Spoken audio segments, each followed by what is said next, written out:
ആരോഗ്യത്തിനൊപ്പം സൗന്ദര്യവും.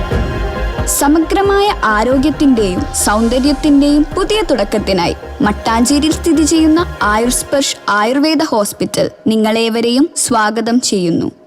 പള്ളുരുത്തി വൈശ്യ സമാജ് ശാഖയുടെ വാർഷിക പൊതുയോഗവും സമ്മാനദാനവും നടന്നു. പള്ളുരുത്തി വൈശ്യ സമാജ് ശാഖയുടെ 47ാമത് വാർഷിക പൊതുയോഗവും സമ്മാനദാനവും നടത്തി.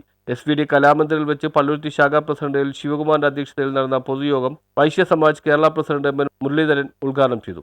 നേരത്തെ കൃഷ്ണകുമാർ പ്രസിഡന്റ് പറഞ്ഞതുപോലെ നമ്മുടെ കുട്ടികൾക്ക് പണ്ടൊക്കെ ആണെന്നുണ്ടെങ്കിൽ അവർ ഫിനാൻഷ്യലി വളരെ ബാക്ക്വേർഡായിരുന്നു. ആ അവസ്ഥ ഇപ്പോൾ വളരെയധികം മാറിയിട്ടുണ്ട്. കുട്ടികൾ ബാക്ക്വേർഡല്ല, വിദ്യാഭ്യാസ കാര്യത്തിലാണെങ്കിലും ഫിനാൻഷ്യലാണെങ്കിലും കുട്ടികൾ വളരെയധികം മുൻപന്തിയിലാണ്. നമ്മുടെ സമുദായത്തിലെ കുട്ടികൾ തന്നെ. മധു CR സ്വാഗതം പറഞ്ഞു. KB കൃഷ്ണകുമാർ വാർഷിക റിപ്പോർട്ട് അവതരിപ്പിച്ചു. വളരെ കുറച്ച് പേരിൽ മാത്രമേ നമുക്ക് ഈ പറഞ്ഞ പരിപാടികൾക്കെല്ലാം പലരും പങ്കെടുത്ത് കാണുന്നുള്ളൂ. പലരുടെയും വീടുകളിൽ നമ്മൾ പോകുന്നുണ്ട്.